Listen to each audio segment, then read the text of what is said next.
yang usul mau bikin upacara keprihatinan macam-macam sampai menemukan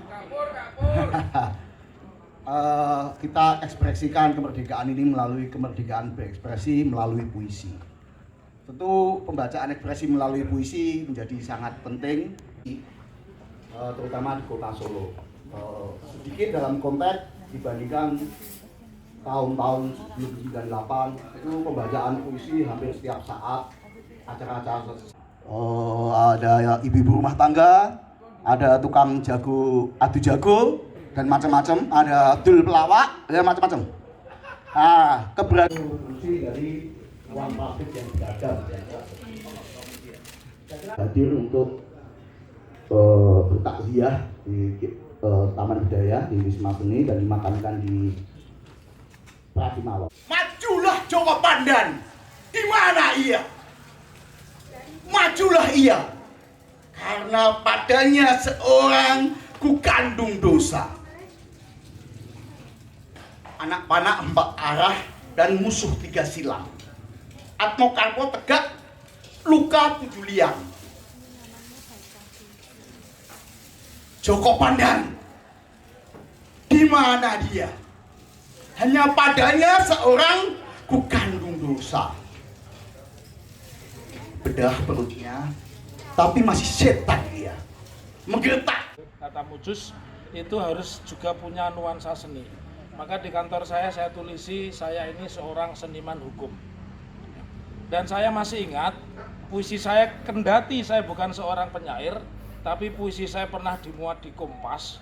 Karena pada saat itu masih musim pencekalan. Saya masih ingat di TPS tahun 1996 ketika saya mau baca puisi sudah ditelepon oleh Intel Polresta. Iya, saya dengan para pembunuh tahun yang lalu, dan di dalam setiap kalimat yang berakhiran Duli tuanku. Tidak ada pilihan. Berdebu di depannya. Dia ingat sekentong madu yang dia punya hanya ditukar dengan sekarung gula-gula. Kungfu kata-kata membuatnya percaya. Padahal awalnya dia pikir ya barangkali menjadi pemegang pedang kekuasaan dan mengayunkannya ke arah lehernya. Batin, kekecewaan, kemarahan setiap perasaan wong Solo akan masuk, tertangkap, terserap, kemudian akan dialirkan melewati gorong-gorong dan saluran kecil ke kampung-kampung. Terpaksaku mengganggu istirahatmu, karena bangsamu terseok tak terpandu. Terima kasih. Saya Mujus setengah manusia, setengah handphone, setengah gelandangan, setengah dukun. Setengah-setengah ini memang sedang posrane ruang abu-abu saya. Jelas. Terus apa nanti yang terbaca saya nggak tahu. Dibacakan aja lah. Dibagi orang. Persetujuan dengan Bung Karno, karya Khairil Anwar.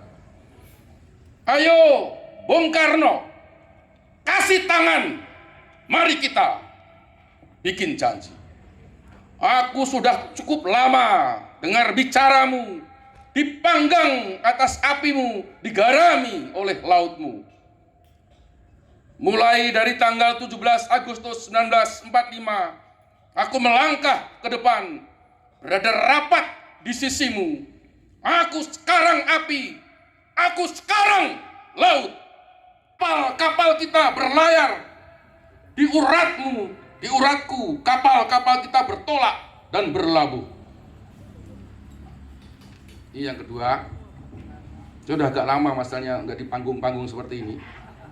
Sudah 25 tahun nggak di panggung. Umur saya sekarang 2 lah. Sementing si pur guyu aku seneng. Angel. Tenang Pur.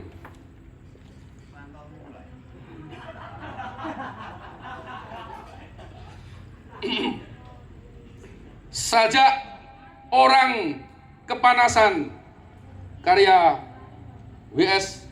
Rendra. Karena kami makan akar dan terigu menumpuk di gudangmu, karena kami hidup berhimpitan dan ruangmu berlebihan, maka kita bukan sekutu. Karena kami kucel dan kamu gemerlapan, karena kami sumpek dan kamu mengunci pintu, maka kami mencurigaimu. Karena kami terlantar di jalan dan kamu memiliki semua keteduhan, karena kami kebanggilan dan kamu berpesta di kapal pesiar, maka kami tidak menyukaimu.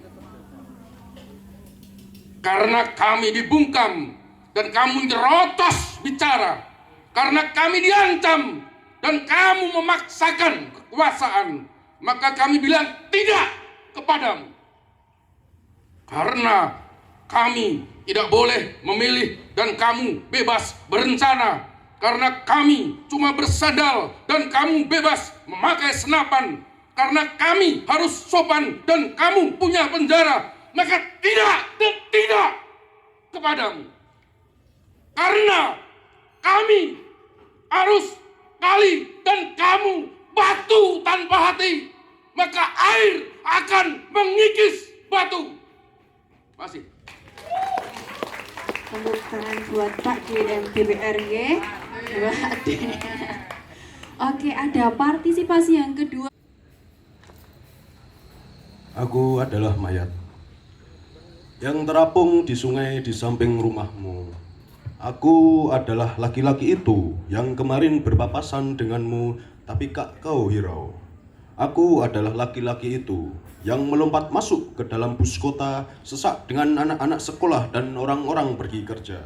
Aku adalah bau busuk di sungai yang meresahkan cicak-cicak kecil di rumahmu. Aku adalah lelaki yang duduk di bangku kayu warung pinggir jalan dan memesan sepiring nasi, sepotong ikan asin dan sambal belacan. Aku adalah laki-laki itu yang berteduh di bawah pohon di pinggir jalan waktu turun hujan dan sebuah Mercedes mencipratkan air lumpur ke baju dan celanaku. Aku selalu ingin makan di restoran mewah dengan seorang perempuan muda yang jelita menemaniku di meja. Aku adalah mayat membusuk yang terapung tersangkut bambu di sungai dekat rumahmu. Aku adalah laki-laki itu yang mendayung becak penuh air laut dalam mimpiku. Aku adalah laki-laki itu yang berjalan terburu-buru tiap kali polisi memapasiku. Aku adalah sepucuk surat yang ditunggu-tunggu tapi tak pernah muncul di kampungku. Aku adalah laki-laki itu yang melambaikan tangannya dan tinggal air mata di pipi ibu tercinta. Aku adalah mayat busuk tak berbaju yang mengapung di sungai pagi itu. Aku adalah perempuan muda tak berbaju yang terapung di sungai di samping rumahmu. Aku adalah perempuan itu yang naik bus antar provinsi ditangisi sawah-sawah tak berpadi di kampungku yang jauh.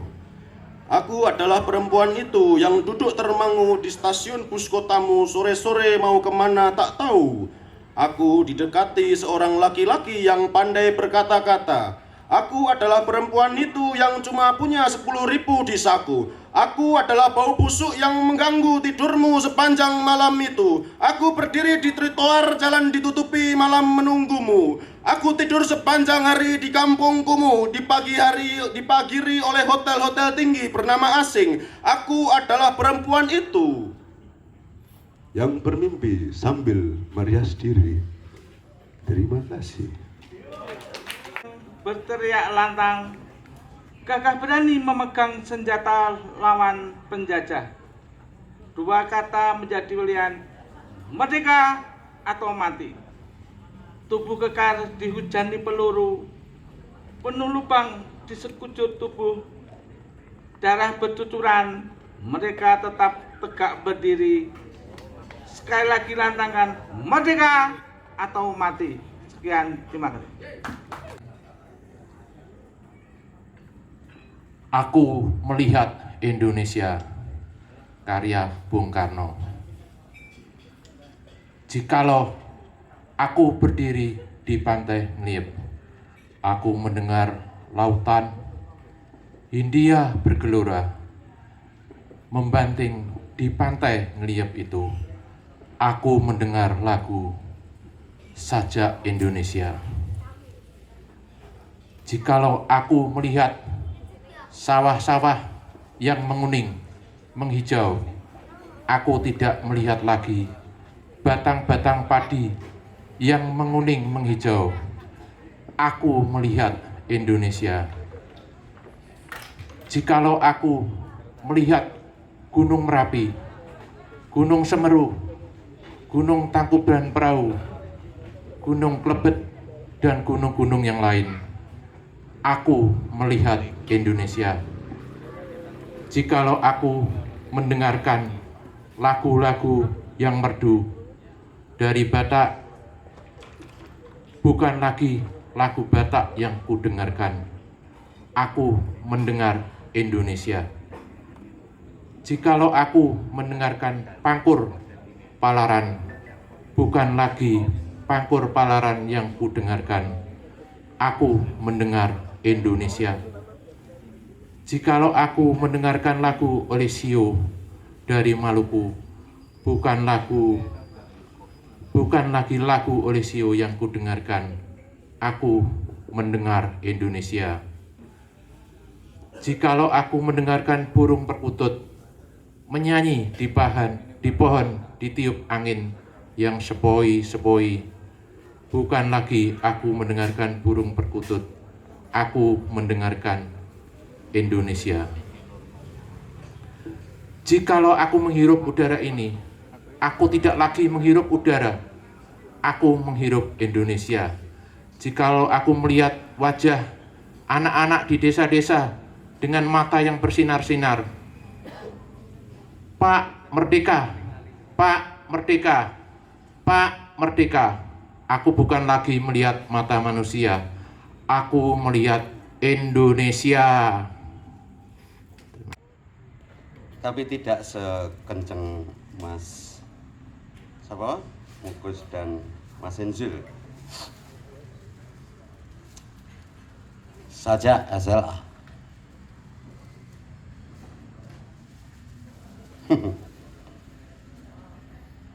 Murid-murid mengobel, kelentit ibu gurunya.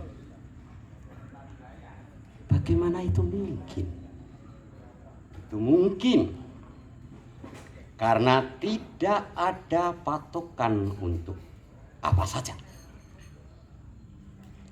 Semua boleh, semua tidak boleh, tergantung pada cuaca, tergantung pada amarah dan girangnya sang raja, tergantung pada kuku-kuku Garuda dalam mengatur kata-kata.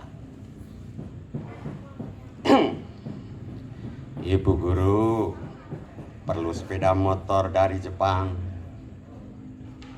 Ibu guru ingin hiburan dan cahaya. Ibu guru ingin atap rumahnya tidak bocor, dan juga jaminan pil penenang, tonikum-tonikum, dan obat perangsang yang dianjurkan oleh dokter. Maka berkatalah ia kepada orang tua murid-muridnya,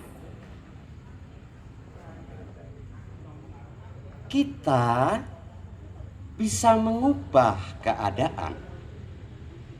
Anak-anak akan lulus ujian kelasnya, terpandang di antara tetangga, boleh dibanggakan pada kakak mereka. Soalnya adalah kerjasama antara kita. Jangan sampai kerjaku terganggu karena atap yang bocor. Dan papa-papa semua senang. Dipegang-pegang tangan ibu guru, dimasukkan uang ke dalam genggaman, serta sambil lalu di dalam suasana persahabatan, teteknya dijinggung dengan siku. Demikianlah murid-murid mengintip semua ini. Inilah ajaran tentang perundingan, perdamaian, dan santainya kehidupan. Ibu guru berkata, kemajuan akan berjalan dengan lancar. Kita harus menguasai mesin industri. Kita harus maju seperti Jerman, Jepang, Amerika. Sekarang keluarkan daftar logaritma.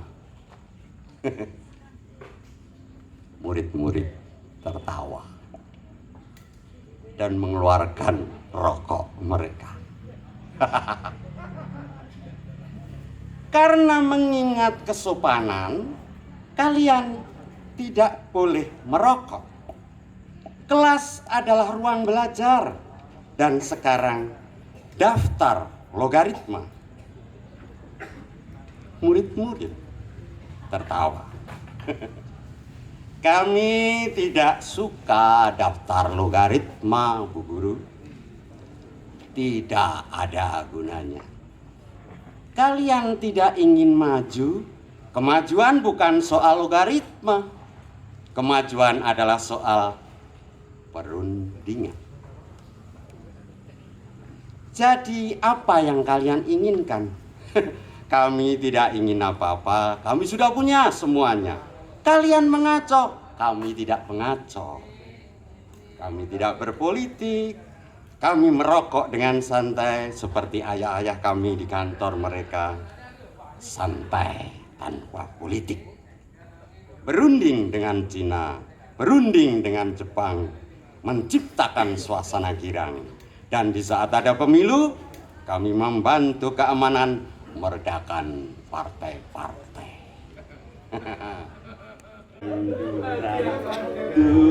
Carangan larku melar nyata